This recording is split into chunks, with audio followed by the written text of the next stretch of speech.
Hello दोस्तों, स्वागत है आपका हमारे यूट्यूब चैनल याहू बाबा पे। इस वेब सीरीज़ में आप सीखने वाले हैं एच टी एम एल जो कि बेस है वेब डिज़ाइनिंग का।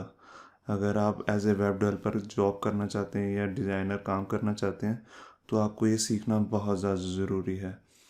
तो एच टी एम एल जो है उसका फुल मीनिंग क्या है? एच टी एम एल का जो फुल मीनिंग है वो है hyper text markup language. Hyper text markup language. तो अब सवाल उठता है कि इसका यूज़ क्या होता है एच का। एच का यूज़ देखने के लिए हम यहाँ पर देखते हैं कि इसका हम यूज़ कैसे कर सकते हैं। हम इससे अपनी वेबसाइट बना सकते हैं, हम इससे अपने वेब पेजेस क्रिएट कर सकते हैं।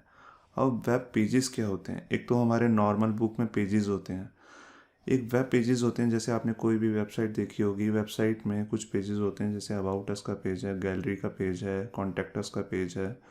तो उसको हम क्या कहते हैं? वेब पेज, क्योंकि वो वेबसाइट पे दिख रहा है। ठीक है, तो इसका दूसरा यूज़ क्या कर सकते हैं, आप क्यों सीख सकते हैं एच एक बहुत ही बढ़ता हुआ कैरियर है एज ए वेब डिज़ाइनर और वेब डेवलपर का। तो आप एज ए कैरियर भी चूज़ कर सकते हैं। आप खुद की वेबसाइट ही नहीं, आप दूसरों के लिए भी काम कर सकते हैं और बहुत अच्छी अर्निंग कर सकते हैं। अब क्योंकि एक रेवोल्यूशन आ गया है वेब से मोबाइल में, तो मोबाइल डेवलपमेंट बहुत ही बढ़ता हुआ एक स्कोप है, कैरियर है। ठीक है, आप मोबाइल एप्लीकेशन डेवलपमेंट कर सकते हैं। अब सवाल उठता है कि मोबाइल एप्लीकेशन तो जावा में क्रिएट होती हैं। जी नहीं, अब मोबाइल एप्लीकेशन आपकी H T M L C S S और जावा स्क्रिप्ट को यूज़ करके भी बना सकते हैं। अब आप जैसे कि दो फ्रेमवर्क्स मैंने यहाँ लिखे हैं, फ़ोन गैप और आयोनिक। आयोनिक एक ऐसा फ्रेमवर्क है जिसमें आप एच टी एम एल और सी एस एस यूज़ करके पूरी मोबाइल की वेबसाइट का डिज़ाइन कर सकते हैं। ठीक है, जो हम अपनी आगे आने वाली सीरीज़ में सीखेंगे भी। तो अब सवाल उठता है कि इसको शुरू कैसे किया जाए। इसको शुरू करने से पहले हम यहाँ पर एक बात करते हैं कि हम HTML का कौन सा वर्ज़न करने वाले हैं। हम HTML का वर्ज़न 5 करने वाले हैं। HTML का 5 अब तक का लेटेस्ट वर्ज़न है जिसमें सब कुछ न्यू है। और इसमें हम HTML 4 के बारे में भी बात करेंगे और सीखेंगे कि HTML 4 से HTML 5 में क्या क्या नई चीज़ें आई हैं और क्या क्या नई पुरानी चीज़ें हटा दी गई हैं। क्योंकि ये जानना बहुत ज़रूरी है, क्योंकि कई बार आप ऐसा हो सकता है कि पुरानी चीज़ें यूज़ कर रहे हो और वो चले ना। तो ये सब जानना बहुत ज़रूरी है। तो अब इससे पहले हमें ये जानना होगा कि हम इसमें काम कैसे करेंगे, क्या क्या सॉफ्टवेयर रिक्वायरमेंट्स हैं। तो सॉफ्टवेयर रिक्वायरमेंट के लिए हमारे पास दो सॉफ्टवेयर की ज़रूरत होगी। एक तो है HTML एडिटर और एक है ब्राउज़र।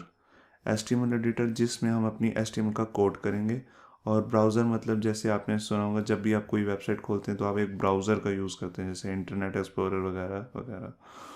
तो यहाँ पर देखते हैं कि हमारे पास HTML एडिटर कौन कौन से हैं। सबसे बेसिक जो एडिटर आता है हमारे पास विंडोज़ के अंदर वो है नोटपैड। नोटपैड विंडोज़ के साथ ही आता है और इसको आप as a editor, HTML editor use कर सकते हैं। इसमें आप अपना सारा कोड कर सकते हैं और ये फ्री ऑफ कॉस्ट है क्योंकि आपको विंडोज़ के साथ ही मिला है। इससे एक ऊपर भी आता है, वो है नोटपैड प्लस प्लस। इसमें और नोटपैड, सिंपल नोटपैड में एक डिफरेंस ये है कि इसमें थोड़ी कोडिंग कलरफुल होती है। और जब हम अपनी अगली वेब सीरीज़ देखेंगे उसमें हम सारे का सारा नोटपैड प्लस प्लस में ही अपना सारा कोड करेंगे। इसके अलावा माइक्रोसॉफ्ट ने एक अपना फ्री एडिटर निकाला जिसका नाम है VS code, visual studio code. एकदम फ्री एडिटर है और इसमें काफ़ी सारे फ़ायदे हैं, आप इसको भी यूज़ कर सकते हैं। एक है सबलाइम। सबलाइम भी एक बहुत ही ज़्यादा पॉपुलर और फेमस एडिटर है। ठीक है, जिसको आप यूज़ कर सकते हैं। इसको आप मैक में भी यूज़ करते हैं, अगर आप मैक के यूज़र हैं। अगर आप विंडोज़ के यूज़र हैं तब भी सबलाइम को आप बहुत ज़्यादा यूज़ कर सकते हैं। अब बात आती है कि हम कौन से ब्राउज़र्स यूज़ करने वाले हैं। ठीक है, ब्राउज़र्स में जो अब तक का सबसे पॉपुलर ब्राउज़र है गूगल का क्रोम। गूगल का क्रोम की खासियत ये है क्योंकि ये फास्ट वेबसाइट खोलता है और ये अप टू डेट है, एकदम नई टेक्नोलॉजी से रिलेटेड। क्योंकि जो आप HTML के नए फीचर्स यूज़ करने वाले हैं वो पुराने ब्राउज़र सपोर्ट नहीं करते हैं। जैसे इंटरनेट एक्सप्लोरर के पुराने ब्राउज़र्स हैं उसे सपोर्ट नहीं करते हैं, तो क्रोम में आप वो फीचर्स चेक कर सकते हैं। इसके अलावा मोज़िला कंपनी का फायरफॉक्स है, ये भी बहुत अच्छा ब्राउज़र है।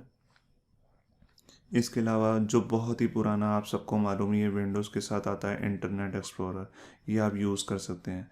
अगर आप विंडो 10 के यूज़र हैं तो उसमें माइक्रोसॉफ्ट ने अपना दूसरा ब्राउज़र जो अपडेटेड ब्राउज़र है अब तक का, एज नाम से, वो भी यूज़ कर सकते हैं। वो बहुत ही बढ़िया, और एज़ कम्पेयर टू आप कंपेयर कर सकते हैं क्रोम के, ठीक है, गूगल क्रोम से।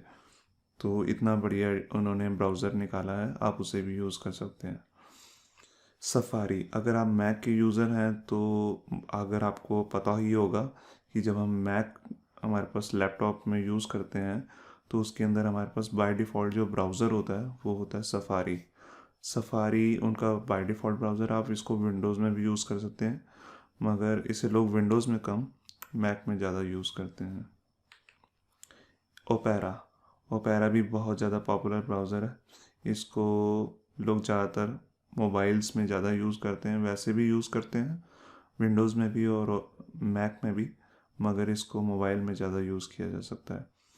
तो यहाँ तक का हमारा सारी वीडियो बनाने का जो एक मोटिव था वो यही था कि हम आपको बता सकें कि HTML है क्या और हम क्या करने वाले हैं और कैसे करेंगे। तो आप हमारी वीडियो सीरीज़ देखते रहिए, जिससे आप HTML5 और उससे भी शायद लेटेस्ट वर्जन इसमें सीख सकेंगे। हमने जितने भी सॉफ्टवेयर्स और एडिटर्स आपको बताए हैं उन सब के डाउनलोड लिंक्स आप हमारी नीचे दी हुई डिस्क्रिप्शन में देख सकते हैं, वरना आप इसे गूगल पे सर्च भी कर सकते हैं, वहाँ से भी जाके आप डाउनलोड कर सकते हैं। Thank you, bye bye.